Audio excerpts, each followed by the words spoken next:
Welcome back friends. आजच्या या व्हिडिओमध्ये आपण काल जे काही शिकलो त्याचाच एक भाग म्हणून एक पायरी पुढे आपण सरकणार आहोत. आपण काल जे शिकलो त्याच्यामध्ये आपण काही सहाय्यकारी क्रियापद घेतले होते. त्या सहाय्यकारी क्रियापदांची यादी आपण तुम्हाला दिलेली होती आणि ही यादी तुम्हाला मी पाठ करायला सुद्धा सांगितली होती.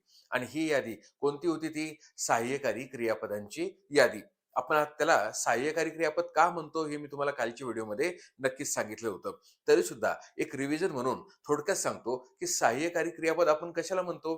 की असं क्रियापद की जे मुख्य क्रियाला मदत करतं आणि मदत करत असताना त्या सहाय्यकारी क्रियापदाचा स्वतःचा काही अर्थ नसतो, परंतु मुख्य क्रियापदाच्या सहाय्याने आपण त्या वाक्याचा अर्थ गृहीत धरत असतो. तर मग आपण याला सहाय्यकारी क्रियापद का म्हणायचं असतं?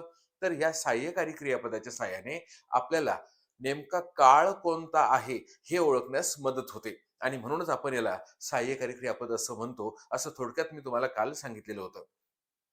त्या सहाय्यकारी क्रियापदांच्या यादीमध्ये आपण 20 सहाय्यकारी क्रियापद दिले होते. ते 20 सहाय्यकारी क्रियापद कोणते होते? तर am are, was, were, shall will. Do, does, did, have, has, had, can, could, may, might, should, would, must. बघा मी हे सर्व 20 सहाय्यकारी क्रियापद हार्डली 3 ते 4 सेकंदामध्ये मी तुम्हाला म्हणून दाखवलेले आहेत. अशाच फ्लोमध्ये तुम्हाला ते पाठ करायचे आहेत. या 20 सहाय्यकारी क्रियापदांपैकी कालच्या व्हिडिओमध्ये आपण डू आणि डज या सहाय्यकारी क्रियापदाच्या सहाय्याने वाक्य करायला शिकलो होतो. आता हेच सहाय्यकारी क्रियापद आपण जर करता आणि त्यांची डू आणि डज या सहाय्यकारी क्रियापदांची जर आपण जागा बदलली तर त्याच्यात काय बदल होतो ते आपण ते फळ्यावर बघूया. चला सुरुवात करूया. So friends, we are going to use the same thing which we learned in yesterday's video. With the help of the same thing, we are going one step ahead in spoken English. So with the help of this step, we will have extra knowledge to how to make sentences, how to make questions. मित्रांनो, इथे आपण काय करत आहोत, की काल जे काही शिकलो त्याच्या साहाय्यानेच आपण एक स्टेप पुढे जात आहोत. एक स्टेप पुढे जात असताना आपण काल जे शिकलो, whatever we learned in yesterday's topic that helps us to give answers. तर आपण जे काही काल शिकलो ते आपल्याला उत्तर देण्यासाठी उपयुक्त ठरतात. म्हणजे ते साधे-साधे वाक्य होते. Those were the simple sentences. We call them as statements or assertive sentences. आपण त्यांना विधानार्थी वाक्य असं म्हणतो. म्हणजे स्टेटमेंट, एक वक्तव्य असं म्हणतो. These statements helps us to give answers to anybody's questions. तर कोणी जर आपल्याला प्रश्न विचारला तर आपल्याला त्याचं उत्तर देण्यास मदत करतं. Which one? जे आपण काल शिकलो ते वाक्य. परंतु आपल्याला स्वतःला जर समोरच्याला प्रश्न विचारायचा असेल तर if we want to ask someone any kind of question then we should know the structure. आपल्याला त्याचं रचना माहिती असलं पाहिजे. आता माहिती करून घ्यायची म्हणजे त्याच्यामध्ये खूप काही अवघड अशी काही गोष्ट आहे का? तर मुळीच नाही. आपण जे काल डू डज कर्त्याच्या नंतर टाकायला शिकलो होतो ना, त्यांना फक्त कर्त्याच्या अगोदर आणून ठेवायचंय. बघा हीच गोष्ट मी तुम्हाला टू बी चे रूप हे शिकवत असताना शिकवलं होतं. परंतु त्या व्हिडिओमध्ये जास्त व्ह्यूज नाहीयेत. म्हणजे याचा अर्थ बऱ्याच विद्यार्थ्यांनी तो व्हिडिओ बघितला नाही. परंतु आता हा व्हिडिओ आवर्जून बारकाईने बघा जेणेकरून तुम्हाला सहज समजेल. तर अशा प्रकारे जेव्हा आपण सहाय्यकारी क्रियापद कर्त्याच्या अगोदर आणून ठेवतो, तेव्हा ते जे वाक्य बनतं ते प्रश्नार्थक बनतं. परंतु ते प्रश्नार्थक कोणत्या प्रकारचं बनतं? येस नो टाइप क्वेश्चन बनतो. म्हणजे येस नो टाइप क्वेश्चन्स आपण असं का म्हणतो? कारण त्या प्रश्नाचं उत्तर हो किंवा नाही असंच येतं आणि म्हणून त्याला आपण येस नो टाइप क्वेश्चन्स असं सुद्धा म्हणतो. असं सुद्धा म्हणतो म्हणजे दुसरं नाव काय आहे त्याला? Verbal questions. त्याला वर्ब म्हणजे क्रियापद आणि क्रियापदाने सुरू होणारं वाक्य म्हणजेच प्रश्न त्याला आपण व्हर्बल क्वेश्चन्स असं म्हणतो आणि म्हणूनच त्याला व्हर्बल क्वेश्चन असंही म्हणतात किंवा येस नो टाइप क्वेश्चन्स असंही म्हणतात. येस नो टाइप क्वेश्चन म्हणायचं कारण मी तुम्हाला ऑलरेडी सांगितलेलं आहे.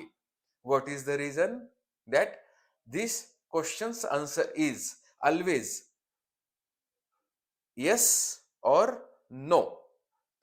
म्हणजे एकतर हो एकतर नाही असं असतं आणि म्हणूनच आपण त्याला येस नो टाइप क्वेश्चन म्हणतो. तर आपण काय बदल केला? तर ऑलरेडी आपल्याला एवढं येत होतं. हे सर्व आपण शिकलेलो होतो. तर जे काही शिकलो त्याच्या आधारे केवळ आपण डू आणि डज हा एवढा एक एक्स्ट्रा टॉपिक टाकला आणि लगेचच तो काय बनला? प्रश्न बनला. आता बघा बरं, तुम्ही दररोज शाळेत जातात का? आता तुम्हाला जर कोणी असं विचारलं, की तुम्ही दररोज शाळेत जातात का? तर तुम्ही काय म्हणणार? हो, आम्ही दररोज शाळेत जातो. म्हणजे बघा याचं उत्तर हो मध्ये आलं किंवा नाही. आठवड्यातून एखादी सुट्टी आमची पडून जाते किंवा महिन्यातून एखादी सुट्टी आमची पडून जाते. जनरली कोणताही विद्यार्थी असो, तो महिन्यातून एखादी सुट्टी काही कारणास्तव, एकतर आजारी पडल्यामुळे, एकतर गावी गेल्यामुळे असं होत असतं. परंतु जनरली आपण दररोज शाळेत जातोच आणि म्हणूनच आपण याचं उत्तर हो असं निघेल. तुम्ही दररोज शाळेत जातात का? आता बघा इथे, जाण्याची क्रिया कोण करतो आहे? तुम्ही. आणि तुम्हीसाठी आपण काय पाठ केलं आहे? यू हे आपल्याला माहित आहे. आणि आता ह्या यूच्या पुढे डू लागतो की डज लागतो? तर आपल्याला माहित आहे डू लागतो. का बरं? तर आपण ते पाठ केलेलं आहे. मी तुम्हाला सांगितलं होतं की हा तक्ता पाठच करून ठेवा. म्हणजे बघा, how the fundamentals helps us to go further. आपण हे जे फंडामेंटल्स आहेत, हे जे आपण मूलभूत गोष्टी आहेत, हे जे अगोदर शिकून ठेवतो, ते तुम्हाला पुढे जाण्यास कशी मदत करतात. म्हणजे जर आपल्याला अगोदर हा तक्ता माहीत नसेल, की आय डू नॉट, हे की नाही आपण दिलं होतं ना, we do not, you do not, you do not, he does not, she does not, it does not आणि दे डू नॉट. हा तक्ता दिला होता कालच्या व्हिडिओमध्ये. तो जर तुम्ही लक्षात ठेवला, तर तुम्हाला काही अडचण येणार नाही. म्हणजे यूच्या पुढे आपल्याला माहित आहे, की डू लागतो. आणि डू लागतो म्हणून आता आपल्याला कर्त्याच्या अगोदर डू आणून ठेवायचे, कारण की आपला प्रश्न बनवायचा आहे आणि प्रश्न बनवण्यासाठी आपल्याला कर्त्याच्या अगोदर डू किंवा डज घ्यायचा आहे. दोघांपैकी एकच कोणता तरी घ्यायचा आहे आणि म्हणूनच आपण काय घेतला? डू घेतला. आणि डू घेतल्यानंतर आता काय करायचंय? कर्ता घ्यायचा आहे. जाण्याची क्रिया कोण करतोय? तुम्ही. तुम्ही म्हणजे यू. म्हणजे आपण अंदाजे डू किंवा डज घेऊ शकत नाही. आपल्याला पहिले कर्ता ओळखावा लागेल आणि कर्ता ओळखल्यानंतर डू किंवा डज वाक्याच्या सुरुवातीला म्हणजे प्रश्नाच्या सुरुवातीला घ्यावा लागेल. तर डू यू आणि मग आता क्रियापद घ्यायचंय. क्रियापद काय? जाणे. जाण्यासाठी गो. कुठे जातो? Go to school. आता इथे बघा, गो आलं की टू आपल्याला वापरायचंच असतं हे लक्षात ठेवा. डू यू गो टू, कुठे जातो? शाळेत. गो टू काय म्हणणार आपण? School. Do you go to school? अजून काही उरलंय का? तर हो, उरलं आहे. काय? Every day. Every day. Question mark द्यायला विसरायचं नाही, कारण की हा प्रश्न आहे. ती तुम्हाला तुमच्या कामात व्यत्यय आणते का? ती तुम्हाला तुमच्या कामात मदत करते का? ती तुम्हाला तुमच्या कामात सहाय्य करते का? अशी वेगवेगळ्या प्रकारचे वाक्य तुम्ही बनवू शकता. आपण इथे व्यत्यय आणते का असं वाक्य बनवलं. काल्पनिक वाक्य आहे, परंतु तुमच्या दैनंदिन जीवनाशी निगडीत आहे. तर बघूया. ती तुम्हाला तुमच्या कामात व्यत्यय आणते का? जर व्यत्यय आणत असेल, तर हो म्हणा. नसेल तर नाही. आता समजून घ्या, गृहीत धरूया की तुम्ही अभ्यास करतायत. हो की नाही? तुम्ही दोघं मोठे भाऊ-बहीण एकत्र बसून अभ्यास करतायत आणि तुमचं लहान भाऊ किंवा लहान बहीण, एक छोटीशी लहान बहीण आहे किंवा भाऊ आहे आणि ती तुमच्या अवतीभोवती येते, खेळते आहे किंवा गोंगाट करते आहे आणि मग तुम्ही सांगतात आईला, की "आई, बाळाला घेऊन जा." तर आई विचारू शकते ना, की तुम्हाला ती तुमच्या कामात व्यत्यय आणते का? जर व्यत्यय आणत नसेल तर खेळू द्या तिला. तुम्ही तुमचा अभ्यास करा म्हणजे तुमचं लक्ष पण राहील. किंवा हो, ती व्यत्यय आणते, तू तिला घेऊन जा. म्हणजे अशी कोणतीही काल्पनिक स्थिती निर्माण होऊ शकते. तर बघूया, ती तुम्हाला तुमच्या कार्यात व्यत्यय आणते का? व्यत्यय आणण्याची क्रिया कोण करत आहे? ती. म्हणजे शी हे सर्वनाम आपल्याला घ्यावं लागेल आणि शी या सर्वनामात म्हणजे करता आपल्याला शी हे सर्वनाम घ्यावं लागेल आणि मग त्याच्यापुढे डू लागतो का डज लागतो? तर आपल्याला माहित आहे डज लागतो. डज. आता करता घ्या डज शी आणि व्यत्यय आणण्यासाठी क्रियापद डिस्टर्ब. डिस्टर्ब. हो की नाही? Does she disturb? ती तुम्हाला सॉरी, डज शी डिस्टर्ब? ती व्यत्यय आणते का? कोणाला? तुम्हाला. म्हणजे कर्म मिळालं यू आणि कशात? तुमच्या कार्यात. कार्यात आत आपण शिकवलं आहे प्रेपोजिशन इन आणि तुमच्या कार्यात तुमचा, तुमची, तुमचे इन युअर टास्क. बघा, आता आपण इथे जे अगोदर शिकवलं होतं म्हणजे what we have learn before, तर आपण या अगोदर काय शिकलो आहोत? We have learn about the possessive case. आता ही पजेसिव्ह केस म्हणजे काय? तर षष्टी. आपण तुम्हाला षष्टी शिकवली आहे. तर युवर. षष्टी कधी पण एकटी येत नाही हे पण तुम्हाला सांगितलं होतं. तुमचे युवर आणि कार्य टास्क आणि क्वेश्चन मार्क असायला हवं, इथं फुल स्टॉप नको. तर कसं होईल? Does she disturb you in your task? ती तुम्हाला तुमच्या कार्यात व्यत्यय आणते का? राधिका तुझ्या बहिणीला ओळखते का? Yes, she does. हो, ती ओळखते, असं तुम्ही म्हणू शकता. तर कसं होईल हे? ओळखण्याची क्रिया कोण करते? हे राधिका. आणि राधिका म्हटलं तर शी हे सर्वनामाच्या जागेवर बसले आहे आणि म्हणूनच डू किंवा डज पैकी आपल्याला डज डज घ्यावं लागेल. आणि करता कोण? राधिका. आणि मग आता ओळखण्याची क्रिया नो, KNOW.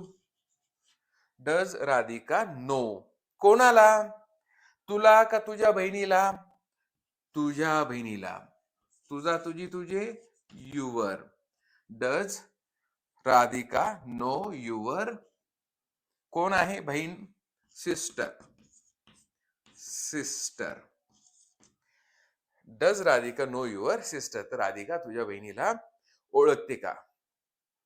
ओळखत असेल तर सांग तिला की तू तिथे जाऊन तिला घेऊन ये तिथून, किंवा मग ही गोष्ट तू तिच्याकडे देऊन टाक, वगैरे वगैरे, अशी काल्पनिक स्थिती असू शकते. तर does Radhika know your sister? तर अशी काल्पनिक छोटे छोटे वाक्य आपण करू शकतो. तर नकारार्थी वाक्य कसे होऊ शकतात ते पण बघूया. बघा, तर बघा मित्रांनो, इथे आपण 2 नकारार्थी वाक्य घेतले आहेत. इथे तुम्हाला ते फळ्यावर दिसत असतील. तुमचे शिक्षक तुम्हाला गृहपाठ देत नाही का? आता गृहपाठ देण्याची किंवा न देण्याची क्रिया कोण करत आहे? तुमचे शिक्षक. बघा बरं, मी जर इथे हात ठेवून दिला तर तुमचे तुम्हाला गृहपाठ देत नाही का? तर आपल्याला अर्थबोध होत नाही. म्हणजेच आपल्याला हा शब्द हात काढून घ्यावा लागेल. तुमचे शिक्षक म्हणजे मी तुम्हाला या अगोदर सांगितलं होतं की षष्टी कर्त्याच्या जागेवर सुद्धा येऊ शकते, कर्माच्या जागेवर सुद्धा येऊ शकते, परंतु ती कधीही एकटी येत नाही. तिच्या पुढे एखादा शब्द असलाच पाहिजे. मग देण्याची किंवा न देण्याची क्रिया कोण करत आहे? शिक्षक. मग आपल्याला माहित झालं आहे की कर्ता कोण आहे? तुमचे शिक्षक. आता तुमचे शिक्षक ही या सर्वनामाच्या जागेवर किंवा शी या सर्वनामाच्या जागेवर बसतात, कारण की शिक्षक लेडी किंवा जेंट्स कोणीही असू शकतं. आणि म्हणूनच हीच्या पुढे जर डज लागत असेल किंवा शी या सर्वनामाच्या पुढे डज लागत असेल तर तुमचे शिक्षक यांच्या पुढे सुद्धा डज लागेल. आणि म्हणूनच इथे डज युअर टीचर असं आपण केलं, म्हणजे कर्ता घेतला आणि कर्त्याच्या अगोदर डू डज पैकी डज घेतला. Does your teacher. न देण्याची क्रिया देण्यासाठी गिव्ह, पण गिव्ह म्हणजे अशी कोणती तरी गोष्ट हातात द्यायची. तर याच्यासाठी मग कोणता शब्द आहे? आपण गृहपाठ देणे म्हणजेच एखादं कार्य करायला सांगणे, म्हणजे असाइन करणे. मग डज युअर टीचर वाक्य नकारार्थी आहे आणि नकारार्थी आहे म्हणून कर्त्याच्या नंतर आपल्याला काय घ्यावं लागेल? नॉट घ्यावं लागेल. Does your teacher not assign? Does your teacher not assign कोणाला? तुम्हाला. यू काय? गृहपाठ. होमवर्क. होमवर्क. अशा प्रकारे म्हणजेच does your teacher not assign you homework किंवा does your teacher not assign homework any kind of homework to you. Does your teacher not assign any kind of homework to you. अशा प्रकारे हे वाक्य तुम्ही करू शकतात. इथं प्रश्नचिन्ह द्यायचं आहे, फुल स्टॉप द्यायचा नाहीये.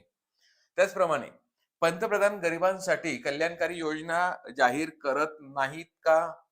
तर हो, करतात.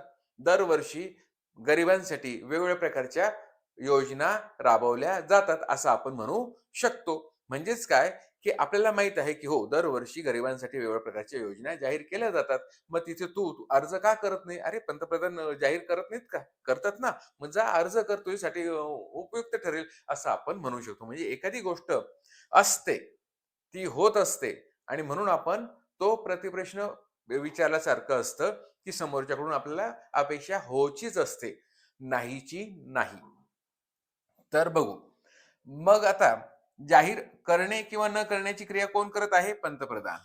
आणि म्हणूनच इथे डू डज पैकी आपण इथे डज घेणार. का बरं? ही किंवा शी या सर्वनामाच्या जागेवर पंतप्रधान येणार. Does the prime minister. प्राईमचा पी कॅपिटलच काढा, मिनिस्टरचा एम सुद्धा कॅपिटल काढा. Minister, prime minister. Does the prime minister not. Not का बरं? प्रश्न नकारार्थी आहे म्हणून. Does the prime minister not जाहीर करण्यासाठी काय आहे? Declare. Declare. Does the prime minister not declare. आता काय झालं? छोटासा अर्थ. द प्राईम मिनिस्टर करता झाला आणि क्रियापद डज नॉट डिक्लेअर. तर प्राईम मिनिस्टर जाहीर करत नाहीत का? काय जाहीर करत नाही? कल्याणकारी योजना. कल्याणकारी योजना म्हणजे वेलफेअर. Welfare policies. पॉलिसीज कोणासाठी? गरिबांसाठी. इथे बघा साठी आलेलं आहे बघा. आपण हे शिकवलं होतं. Policies for the poor. For the poor. For the poor people किंवा द पुअर असं एवढंच लिहिलं तरी चालणार आहे आणि प्रश्नचिन्ह द्यायला विसरायचं नाही. Does the prime minister not declare welfare policies for the poor? अशा प्रकारे प्रश्न तयार होईल. तर अशा प्रकारचे वेगवेगळ्या प्रकारचे तुम्ही प्रश्न तयार करून घेऊ शकतात. हे सगळे आपण इथे फळ्यावर काल्पनिक प्रश्न होते. I always use some kind of imaginary sentences, questions etcetera to encourage you that you too can do the same thing. तर तुम्ही सुद्धा ही गोष्ट करू शकता. म्हणजे तुमच्या डोक्यात येणाऱ्या ज्या काल्पनिक गोष्टी आहेत, तुम्ही रट्याळ पुस्तकातले तेच तेच वाक्य करून किंवा तेच वाक्य उचलून बोलण्याचा प्रयत्न करू नका. तुमच्या डोक्यात काय विचार येतात ते तुम्ही कागदावर उतरवा आणि ते उतरवल्यानंतर मोठ्याने बोला, जेणेकरून तुमचा आत्मविश्वास वाढेल. It will help to enrich your confidence, so you can easily speak English.